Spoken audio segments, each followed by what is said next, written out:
इस्लाम की फितरत में कुदरत ने लचक दी है, उतना ही उभरेगा जितना के दबाओगे। मस्जिद तो बना ली शब्द में ईमा की हरारत वालों ने, मस्जिद तो बना ली शब्द में ईमा की हरारत वालों ने। मन अपना पुराना पापी है, बरसों में नमाजी बन न सका। শ্রদ্ধেয় সভাপতি সাহেব, মঞ্চে উপবিষ্ট ওলামায়ে কেরাম, আমার সম্মুখীন ইসলাম দরদি ভাতৃবৃন্দ, পর্দার আড়ালের পর্দানশীল মা ও ভগ্নীগণ, আমরা সবাই জানি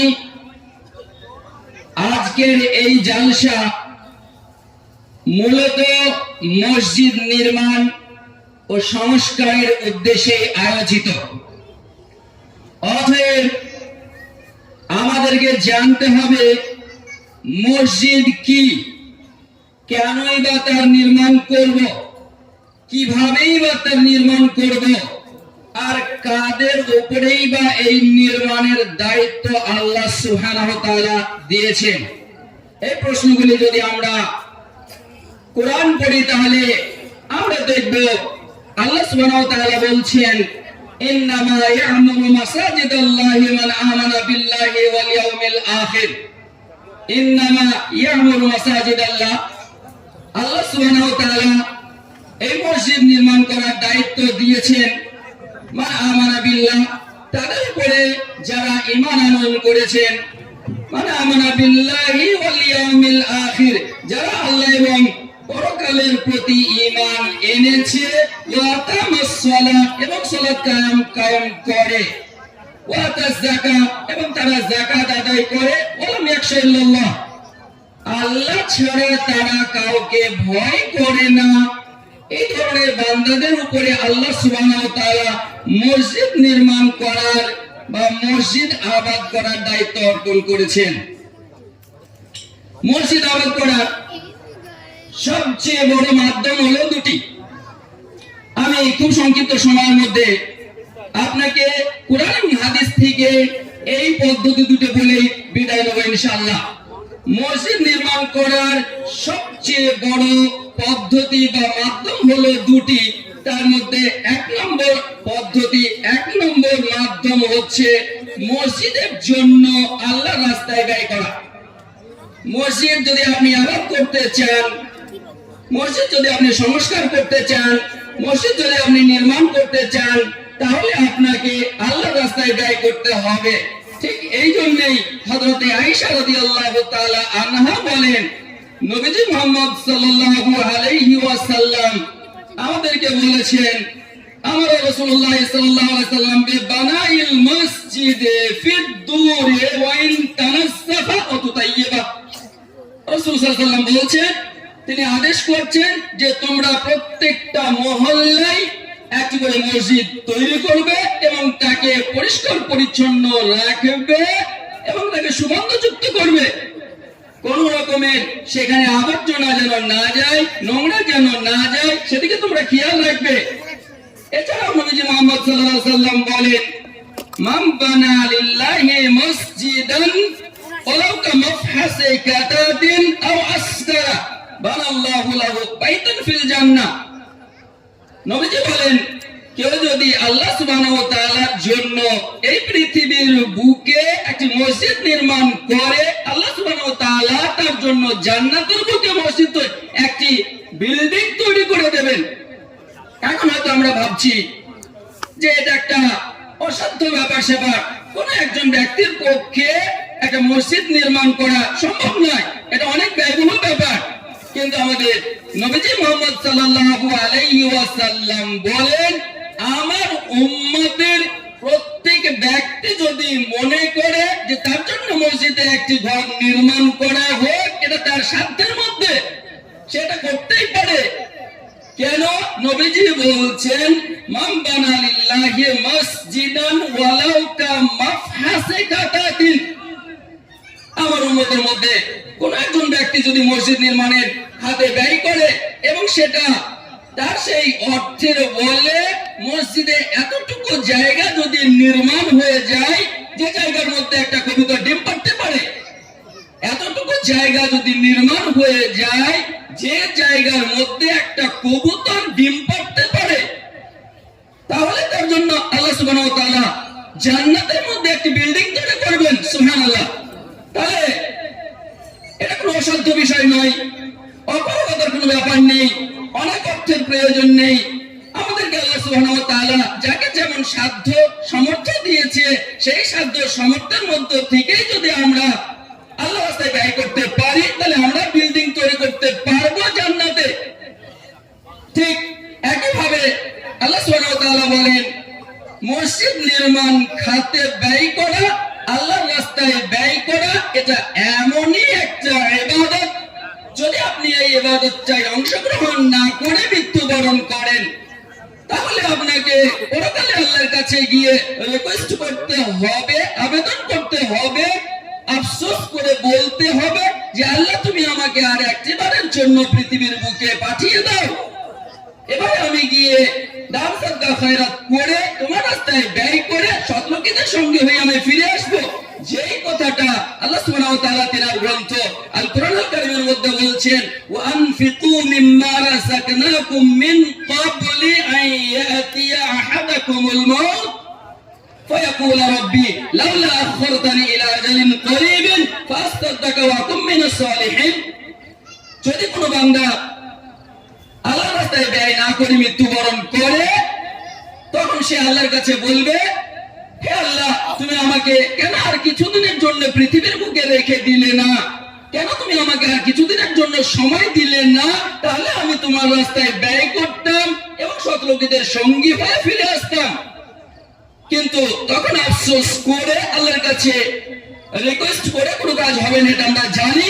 কারণ আজ পর্যন্ত যারা পৃথিবী থেকে চলে গেছে তারা কেউ ফিরে আসেনি, কাউকে সুযোগ দেওয়া হয়নি। অতএব এই আফসোস যাতে না করতে হয়, তার জন্য আজকে একটা আমাদের সামনে সুবর্ণ সুযোগ এসেছে। আমরা আল্লাহর রাস্তায় ব্যয় করে আল্লাহকে খুশি রাজি করে নেব, যাতে সেদিনকে আমাদেরকে এই আল্লাহর কাছে অনুনয় বিনয় করতে না হয় যে আল্লাহ পুনরায় আমাদেরকে পৃথিবীতে পাঠিয়ে দেওয়া হোক, যেটা আল্লাহ শুনবেন না। সেই জন্য আজকে আমাদের হাতে একটা সুবর্ণ সুযোগ, আল্লাহর মসজিদ নির্মাণের জন্য এই জালসার আয়োজন করা হয়েছে।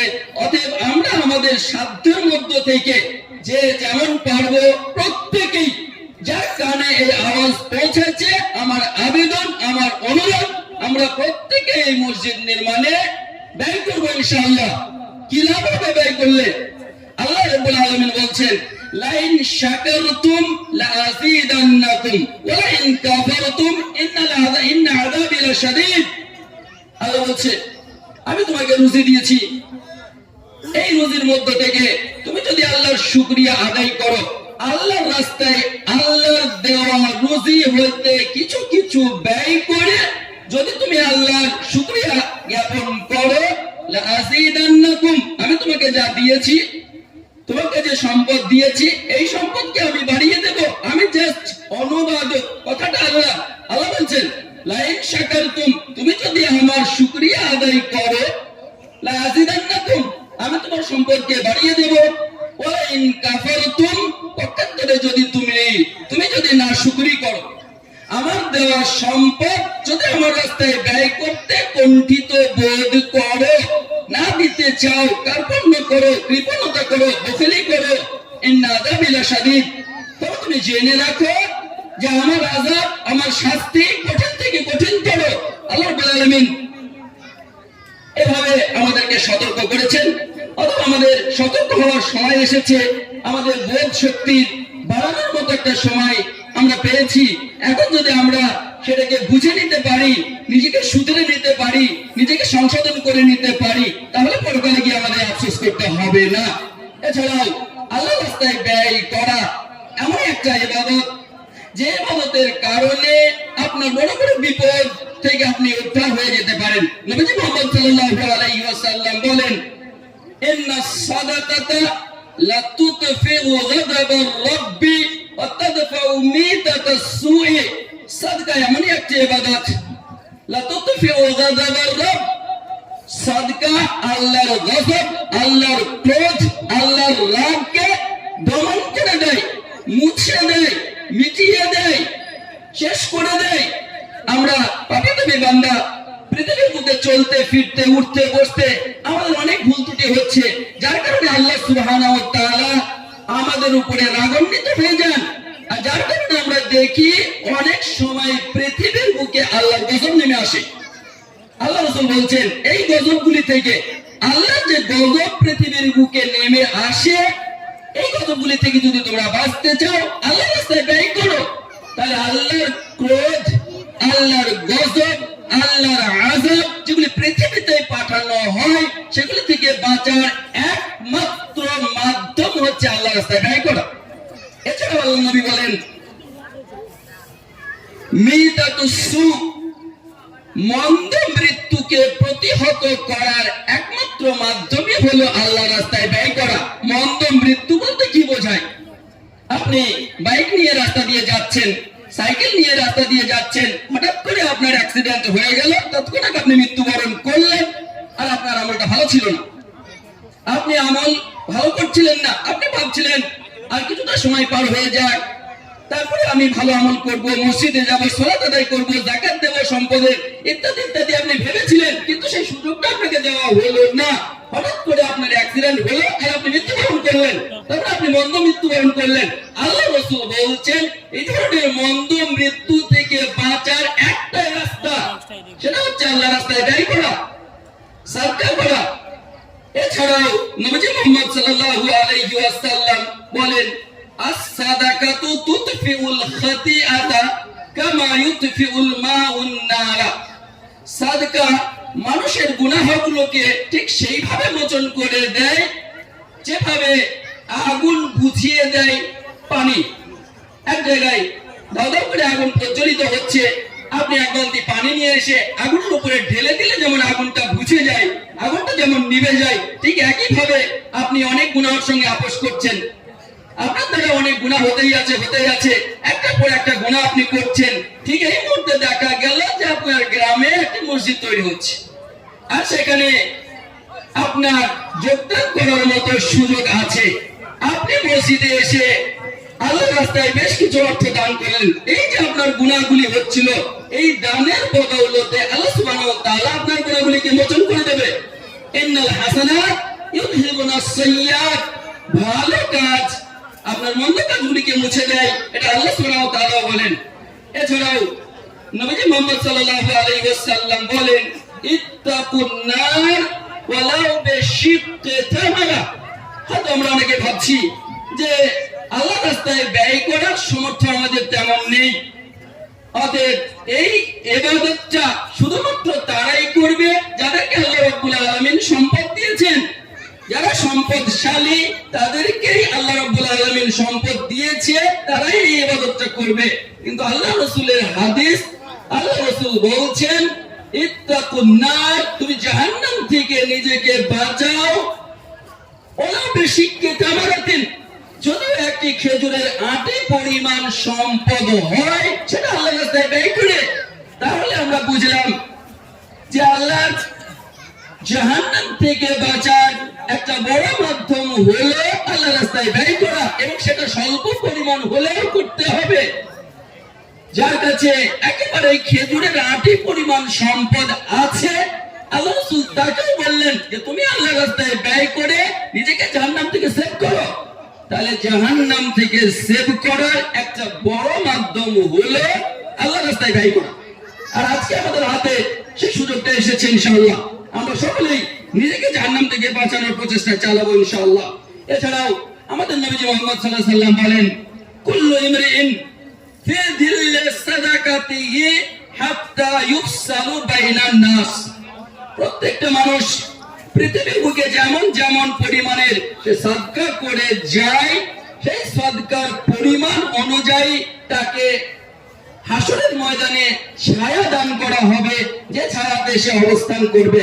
যেমন সে সাদকা করে যাবে, যেমন আল্লাহর রাস্তায় ব্যয় করে যাবে, সেই পরিমাণের ছায়া তাকে হাসরের ময়দানে দান করা হবে এবং তাতে সে অবস্থান করবে। যদি কেউ সাদকা না করে মৃত্যুবরণ করে, আর সে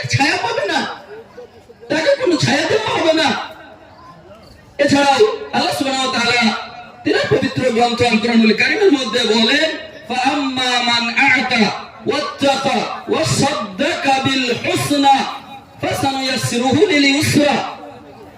ফাআম্মা মান আ'তা, যে ব্যক্তি আল্লাহ সুবহানাহু ওয়া তাআলার রাস্তায় দান করবে, আল্লাহর রাস্তায় দেবে, ফাআম্মা মান আ'তা ওয়াত্তাকা, এবং নিজের অন্তরে আল্লাহর ভয়ভীতি সঞ্চয় করবে, তাকে অবলম্বন করবে, ফাআম্মা মান আ'তা ওয়াত্তাকা ওয়াসাদ্দাকা বিল হুসনা, এবং ভালো কাজে সত্যায়ন করবে, ফাসানুয়াসসিরুহু লিল ইউসরা, আল্লাহ সুবহানাহু ওয়া তাআলা তার জন্য জান্নাতের রাস্তাকে সহজ করে দেবেন। তার জন্য জান্নাতের রাস্তাকে আল্লাহ সুবহানাহু ওয়া তাআলা প্রশস্ত করে দেবেন। পক্ষান্তরে ওয়া আম্মা মান বাখিলা ওয়াস্তাগনা ওয়া কাযাবা বিল হুসনা ফাসানুয়াসসিরুহু লিল উসরা, যদি কেউ আল্লাহর দেওয়া সম্পদ পাওয়ার পরে আল্লাহর রাস্তায় না দেন, আল্লাহর রাস্তায় দিতে কার্পণ্য বোধ করেন এবং সত্যায়ন না করে ভালো কাজের মিথ্যায়ন করেন, আল্লাহ রাস্তায় দিতে কার্পণ্য বোধ করেন, আল্লাহ বলে তার জন্য আমি জাহান্নামের রাস্তাকে সহজ করে দেব। ঠিক এইভাবেই আমাদের নবীজি মুহাম্মদ সাল্লাল্লাহু আলাইহি ওয়াসাল্লাম বলেন, পৃথিবীর বুকে প্রতিদিন 2 জন করে ফেরেশতা অবতরণ করে। কেন পৃথিবীর বুকে তারা আসে? পৃথিবীর বুকে অসংখ্য ফেরেশতা থাকে, প্রত্যেকের নিজ নিজ কর্ম থাকে, সেই কাজে তারা নিয়োজিত থাকে। আমাদের মধ্যে আমরা অনেকেই আছি, এ ধরনের মানসিকতা আমাদের আছে যে আমরা একটা জালসা দেব, একটা সমাবেশ হবে, সেখানে আলেম ওলামার সমাগম হবে, আমরা সেখানে আল্লাহর রাস্তায় ব্যয় করব, তিনাদের কাছ থেকে দোয়া নেব। এ ধরনের চাহিদা আমাদের অনেকের মনের মধ্যে থাকে। আল্লাহ সুবহানাহু ওয়া তাআলা, রাসূল সাল্লাল্লাহু আলাইহি ওয়াসাল্লাম বলছেন, শুধু আলেম ওলামাদের দোয়া নয়, যদি তুমি আল্লাহর রাস্তায় দান করো, ফেরেশতারা তোমাদের জন্য দোয়া করেন। আল্লাহ রাসূল বলছেন, আল্লাহুম্মা আতি মুনফিকান খালাফান, 2 জন ফেরেশতা আসে প্রতিদিন সকালে আকাশ থেকে এই পৃথিবীর বুকে নেমে আসে। একজন ফেরেশতা দোয়া করে, আল্লাহুম্মা আতি মুনফিকান খালাফান, হে আল্লাহ, পৃথিবীতে তোমার যে সমস্ত বান্দাদেরকে তুমি সম্পদশালী করেছো, যাদেরকে তুমি অর্থ দিয়েছো, যাদেরকে তুমি সম্পদ দিয়েছো, তার মধ্য থেকে যারা তোমার রাস্তায় ব্যয় করে, আল্লাহ তুমি তাদের সম্পদকে বর্ধিত করো। এটা একজন ফেরেশতার দোয়া, এটা আমার আপনার মতো কোনো আলেমের দোয়া নয়। এটা একটা ফেরেশতা দোয়া করছে, মানে আপনার এই দোয়া কবুল হবেই হবে। ঠিক একইভাবে আরেকজন ফেরেশতা আসে এবং দোয়া করে, আল্লাহুম্মা আতি মুমসিকান তালাফান, আল্লাহ যাকে তুমি সম্পদ দিয়েছো, যারা আল্লাহর রাস্তায় ব্যয় করার মতো সামর্থ্য আছে অথচ আল্লাহর রাস্তায় ব্যয় করে না, আল্লাহ তুমি অমুক গ্রামে তোমার বান্দারা জালসার আয়োজন করেছিল, অমুক বান্দার ক্ষমতা ছিল অথচ সে তোমার রাস্তায় ব্যয় করেনি, মুমসিকান তালাফান, আল্লাহ তার সম্পদকে তুমি তালাফ করে দাও, ধ্বংস করে দাও, বিনষ্ট করে দাও। এটা একটা ফেরেশতার দোয়া। এখন আপনি বিচার করবেন কোন ফেরেশতার দোয়া আপনার প্রয়োজন, প্রথম ফেরেশতা নাকি দ্বিতীয় ফেরেশতা, এটা আপনার উপরে আমি ছেড়ে দিলাম। আপনার নিজের বিবেচনা থেকে আপনি সিদ্ধান্ত নেবেন যে আপনি প্রথম ফেরেশতার দোয়া নিতে চান নাকি দ্বিতীয়। ঠিক একইভাবে আমাদের নবীজি মুহাম্মদ সাল্লাল্লাহু আলাইহি ওয়াসাল্লাম হাদিসে কুদসির মধ্যে বলছেন, ক্বালাল্লাহু তাআলা, আল্লাহ সুবহানাহু ওয়া তাআলা স্বয়ং নিজে বলছেন, আনফিক ইয়া ইবনে আদম উনফিক আলাইকা, হে আদম সন্তান তোমরা আমার রাস্তায় ব্যয় করো। আনফিক ইয়া ইবনে আদম, হে আদম সন্তান, আমাকে আপনাকে ডেকে বলছে স্বয়ং আল্লাহ সুবহানাহু ওয়া তাআলা। কি বলছেন? আনফিক আলাইকা, তুমি খরচ করো। আনফিক ইয়া ইবনে আদম, হে আদম সন্তান তুমি আমার রাস্তায় ব্যয় করো। কি হবে তাহলে?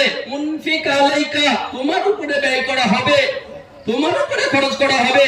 মানে হলো এই, আমরা যদি আল্লাহর রাস্তায় ব্যয় করি, আল্লাহ সুবহানাহু ওয়া তাআলা আমাদের জন্য ব্যয় করবেন, আমাদের রুজি রোজগারকে তিনি বাড়িয়ে দেবেন, বরকত দেবেন। একইভাবে আমাদের নবীজি মুহাম্মদ সাল্লাল্লাহু আলাইহি ওয়াসাল্লাম বলেন, মান তাসাদদাকা বিআদলি থামারাতিন মিন কাসবিন তাইয়িবিন, যদি কোনো বান্দা তার পবিত্র উপার্জন হইতে একটা খেজুরের আটির দানা পরিমাণ সম্পদ আল্লাহর রাস্তায় ব্যয় করে, ইন্নাল্লাহা ইয়াতাকাব্বালুহা বিয়ামিনিহি, আল্লাহ সুবহানাহু ওয়া তাআলা তার সেই দানটাকে ডান হস্তে গ্রহণ করেন, ডান হস্তে সেটাকে কবুল করেন। সুম্মা ইউরাব্বিহা, অতঃপর সেটাকে তিনি লালন পালন করেন। ইউরাব্বিহা লিসাহিবিহি, সেই দানকারীর জন্য সেটাকে আল্লাহ সুবহানাহু ওয়া তাআলা লালন পালন করেন। কামা ইউরাব্বা আহাদুকুম ফালাওহু হাত্তা তাকুনা মিসলাল জিবাল। যেমন তোমাদের একজন, আল্লাহ রাসূল উদাহরণ দিচ্ছেন এবং বলছেন যেমন তোমাদের একজন উটের বাচ্চাকে যেমন লালন পালন করে আস্তে আস্তে আস্তে আস্তে তাকে বড় করে তোলে, ঠিক সেভাবে যখন তোমাদের মধ্যে কেউ আল্লাহর রাস্তায় অল্প কিছু সম্পদ দান করে, তো আল্লাহ সুবহানাহু ওয়া তাআলা ওই উটের বাচ্চার মতো করে ওই সম্পদটাকে লালন পালন করতে করতে করতে করতে হাত্তা তাকুনা মিসলাল জিবাল, পাহাড় সমপরিমাণ করে তোলে। অল্প কিছু দান আপনি করেছিলেন, সেই সম্পদটাকে আল্লাহ সুবহানাহু ওয়া তাআলা লালন পালন করে বাড়াতে বাড়াতে বাড়াতে একটা পাহাড় সমতুল্য করে দেন এবং সেই পরিমাণের প্রতিদান আপনাকে দেওয়া হয়। এটা আমাদের নবীজি মুহাম্মদ সাল্লাল্লাহু আলাইহি ওয়াসাল্লামের কথা। কিন্তু পক্ষান্তরে আল্লাহ যাকে ক্ষমতা দিয়েছে, দান করার মতো সামর্থ্য আছে, তারপরেও যে দান করলেন না, এতগুলি কথা এতগুলি হাদিস শোনানোর পরেও যার মনটা গললো না, যে দানে আগ্রহী হলো না, তার জন্য আমাদের নবীজি কি বলেছেন আমরা শুনি। আমাদের নবীজি বলেন, মান আতাহুল্লাহু মালান, হাদিস বলছি, শুধুমাত্র অনুবাদক আমি বিস্তারিত ব্যাখ্যাও করছি না, কারণ আমার সময়টা খুবই সংক্ষিপ্ত। সেই জন্য কোন ব্যাখ্যা ছাড়া শুধুমাত্র একটার পর একটা আমার হাদিসের অনুবাদ করে যাচ্ছি, আপনারা বুঝতে পারছেন। দেখুন নবীজি কি বলেন।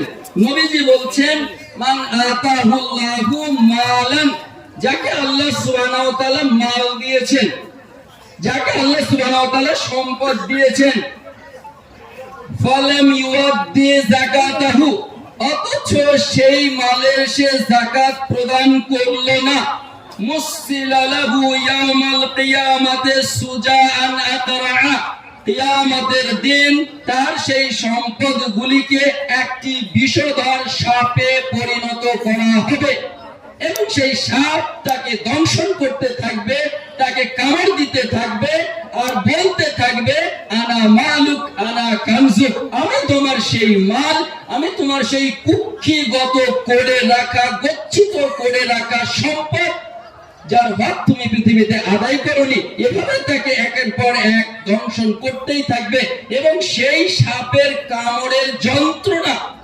এতটাই বেশি হবে যা পৃথিবীর কোন যন্ত্রণার সঙ্গে তুলনা করে আপনাকে বোঝানো যাবে না।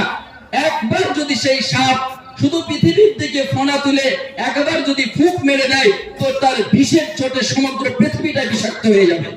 সেই সাপ দংশন করতে থাকবে যদি আপনি সম্পদশালী হওয়ার পরেও সম্পদের হক আদায় না করেন। ঠিক একইভাবে আল্লাহ সুবহানাহু ওয়া তাআলা তিনার পবিত্র গ্রন্থ আল কুরআনুল কারীমের মধ্যে বলেন, ওয়াল্লাযীনা ইয়াকনিযুনা আয-যাহাবা ওয়াল ফিদ্দাতা ওয়া লা ইউনফিকুনাহা ফী সাবিলিল্লাহ ফাবাশশিরহুম বিআযাবিন আলীম। আল্লাহ বলেন, ওয়াল্লাযীনা ইয়াকনিযুনা আয-যাহাবা ওয়াল ফিদ্দা, যারা তাদের স্বর্ণ এবং চাঁদিগুলিকে গচ্ছিত করে রাখে, কুক্ষিগত করে রাখে, জমা করে রাখে, ওয়ালা ইউনফিকুনাহা, তা থেকে তারা ব্যয় করে না, ফি সাবিলিল্লাহ, আল্লাহর রাস্তায়, ফাবাশশিরহুম বিআযাবিন আলীম, হে নবী তুমি তাদেরকে সুসংবাদ শুনিয়ে দাও যন্ত্রণাদায়ক শাস্তির সংবাদ।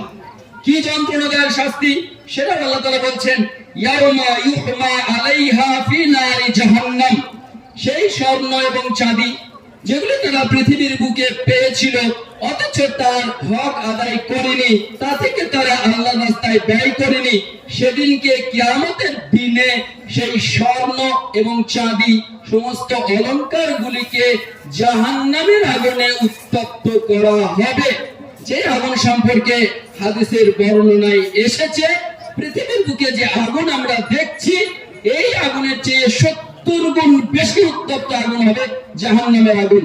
যে আগুনে ওই স্বর্ণ এবং চাঁদি গুলোকে উত্তপ্ত করা হবে, গরম করা হবে, তারপরে কি হবে, ফাতাকুয়া বিহা জিবাহুহুম ওয়া জুনুবুহুম ওয়া যুহুরুহুম, সেগুলি দিয়ে তাদের পার্শ্ব দেশে, পৃষ্ঠ দেশে এবং ললাটে ছেঁকা দেওয়া হবে এবং বলা হবে হাযা মা কানাজতুম, এইগুলি সেই সম্পদ যা তুমি কুক্ষিগত করেছিলে লিআনফুসিকুম, তোমার নফসের জন্য। ফাযুকু মা তাকনিজুন মা কুনতুম তাকনিজুন, অতএব যে সম্পদগুলি তুমি কুক্ষিগত করেছিলে, গচ্ছিত করেছিলে, তার মজা, তার স্বাদ তুমি এখন আস্বাদন করো। এইভাবে তাকে শাস্তির পরে শাস্তি দিতেই থাকা হবে। আমি বলেছিলাম যে মসজিদ আবাদ করার দুটি মাধ্যম, তার মধ্যে একটা হচ্ছে আল্লাহ রাস্তায় ব্যয় করা, এবং এ ব্যাপারে আমি আপনাকে বেশ কিছু হাদিস এবং কোরআন শুনিয়েছি। এখন আপনি ডিসিশন নেবেন, বিচার করবেন যে আপনি এই মসজিদের পারপাসে আপনার সম্পদ ব্যয় করবেন কিনা, সেটা আপনার ব্যাপার, ব্যক্তিগত ব্যাপার। এটা আপনাকে আমি শুনিয়ে রাখলাম। তবে যদি আপনি কণ্ঠিত বোধ করেন, আজকের দিনে যদি আপনি কিছুই না দেন, তাহলে আপনি প্রস্তুত থাকুন ওই সমস্ত হাদিস এবং কোরআনের আলোতে আল্লাহর কাছে জবাব দেওয়ার জন্য। 2 নম্বর পয়েন্ট যেটা আমাদের মসজিদ আবাদের জন্য করতে হবে, সেটা হচ্ছে সালাত কায়েম করতে হবে। শুধু মসজিদ বানিয়ে দিলেন অথচ মসজিদে কোনো মুসল্লিই নেই, তাহলেও কিন্তু আপনাকে আল্লাহর কাছে গিয়ে জবাব দিতে হবে। মসজিদ আবাদ করার 2 নম্বর যেটা পয়েন্ট, সেটা হচ্ছে মসজিদে গিয়ে সালাত আদায় করা। ইন্নাস সালাতা কানাত আলাল মুমিনিনা কিতাবাম মাওকুতা।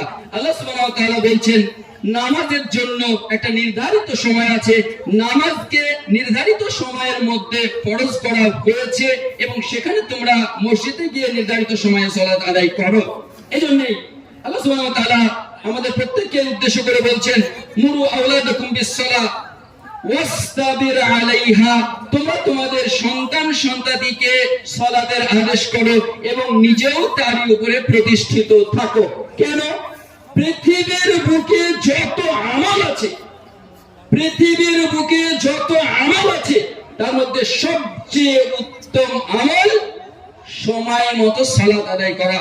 আহাব্বুল আমালি ইলাল্লাহ আস-সালাতু আলা ওয়াক্তিহা। পৃথিবীর বুকে যত আমল আছে, সবচেয়ে উত্তম আমল হচ্ছে সময় মতো সালাত আদায় করা। ঠিক এই জন্যই আল্লাহ সুবহানাহু ওয়া তাআলা বলছেন হাফিজু আলাস সালাওয়াতি ওয়াস সালাতিল উস্তা, তোমরা নামাজ সমূহের প্রতি যত্নবান হও, হেফাজতকারী মেনে যাও, সুন্দরভাবে নম্রতার সাথে, বিনম্রতার সাথে তোমরা সালাত আদায় করো। কেন? আল্লাহ রাব্বুল আলামিন, আল্লাহ রাসূল বলছেন মান হাফাযা আলাইহা কানাত লাহু নূরান ওয়া বুরহানান ওয়া নাজাতান ইয়াউমাল কিয়ামা। যে ব্যক্তি যত্ন সহকারে সালাত আদায় করবে, যে ব্যক্তি সালাতের মুহাফিজ হবে, যত্নবান হবে, তার জন্য কিয়ামতের দিনে একটা নূর হবে, একটা জ্যোতি হবে, একটা আলো হবে, যে নূরের বদৌলতে, যে জ্যোতির বদৌলতে, যে আলোর বদৌলতে সে পুল সিরাত পার করবে।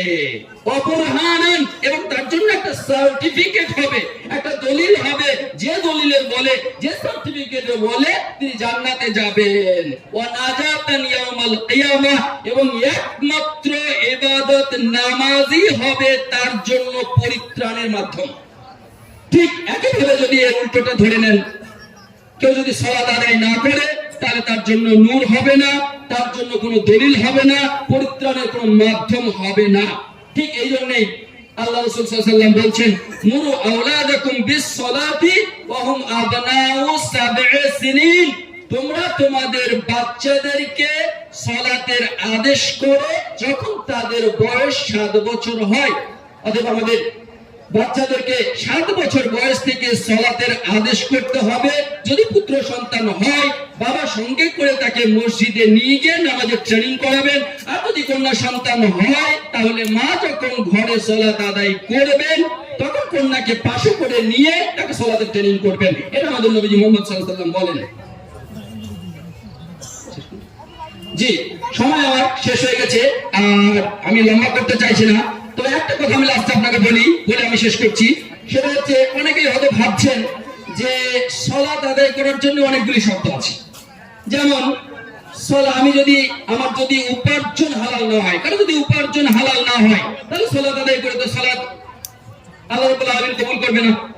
কেউ হয়তো ভাবছেন যে আগে আমি উপার্জনটা ঠিক করবো। কেউ দেখা যাচ্ছে যে নেশাজাত দ্রব্য পান করেন, বিড়ি, সিগারেট, তামাকু, গোল, জর্দা ইত্যাদি ইত্যাদি। সেও ভাবছেন যে নেশাজাত মাদক দ্রব্য পান করলে তো আল্লাহ নামাজই কবুল করবে না, অথবা আগে এইগুলি ছেড়ে দেবো তারপর আমি নামাজে আসবো। কিন্তু আমি আপনাকে আজকে বলে যাচ্ছি, আপনি এটা খাতায় লিখে রাখুন, এবং আপনাকে আমি গ্যারান্টি সহকারে বলতে পারি, যদি এই সমস্ত গুনাহগুলোর সঙ্গে আপোষ করার সাথে সাথে আপনি মসজিদে না আসেন, সালাতে না আসেন, আপনি জীবনে কোনোদিন সালাত আদায় করতে পারবেন না, আর কোন গুনাহ আপনি ছাড়তে পারবেন না। কারণ গুনাহ থেকে বিরত আপনাকে রাখবে কে? আপনি তো নিজে নিজে গুনাহ ছাড়তে পারবেন না। শয়তান তো 24 ঘন্টা লেগেই আছে আপনাকে দিয়ে গুনাহ করার জন্য। সেই জন্য যে কোনো গুনাহ, যে কোনো শরীয়ত বিরোধী কর্মের সঙ্গে আপনি যুক্ত থাকুন, তারপরেও আমি আপনাকে আহ্বান করব যে আপনি সেই গুনাহের সাথেই মসজিদে আসুন। কেন? আল্লাহ রাব্বুল আলামিন বলছেন, ইন্নাস সালাতা তানহা আনিল ফাহশাই ওয়াল মুনকার। সালাত, নামাজ এমন একটি ইবাদত যা মানুষকে অশ্লীল কর্ম থেকে, পাপ কর্ম থেকে বিরত রাখে। সালাত যদি আপনি আদায় না করেন, আপনাকে বিরত রাখবে কে?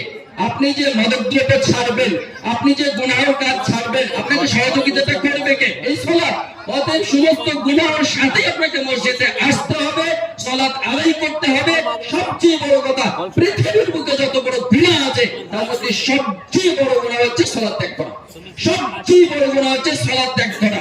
আপনি বলবেন, আমরা জানি সবচেয়ে বড় গুনাহ হচ্ছে শিরক করা। তো নামাজ ত্যাগ করাটাই শিরক, নামাজ ত্যাগ করাটাই শিরক। আল্লাহ তাআলা বলেছেন, আকিমিস সালাহ, সালাত কায়েম করো, ওয়ালা তাকুনু মিনাল মুশরিকিন, মুশরিক হবেন না। তাহলে কেউ যদি সালাত ত্যাগ করে সে মুশরিক হয়ে যাবে, সেটা কথা। এই জন্য আপনি সমস্ত গুনাহ করার পরেও আপনি সালাতে আসুন, ওই গুনাহগুলো আস্তে আস্তে আস্তে আস্তে আপনার কাছ থেকে বিদায় নেবে। কিন্তু আপনি যদি মনে করেন সব গুনাহগুলিকে ছেড়ে তারপরে আমি সালাতে আসবো, আপনি সালাতে আসতে পারবেন না। আল্লাহর কাছে দোয়া করি, আল্লাহ আমাদের সকলকেই আজকের এই জালসা যে উদ্দেশ্যে আয়োজিত হয়েছে সেই উদ্দেশ্যকে সাধিত করার জন্য কম বেশি দান, সাদকা, খায়রাত আল্লাহর রাস্তায় ব্যয় করার তৌফিক দান করো আল্লাহ। এবং আমরা যারা সালাত আদায় করি, আল্লাহ তাদেরকে সালাতে আরো বিনয়ী করে দাও। যারা আল্লাহ আমরা সালাতে এখনো যেতে পারিনি, আল্লাহ তুমি তাদেরকে সালাতে আসার তৌফিক দান করো। আমিন। আসসালামু আলাইকুম ওয়া রাহমাতুল্লাহ।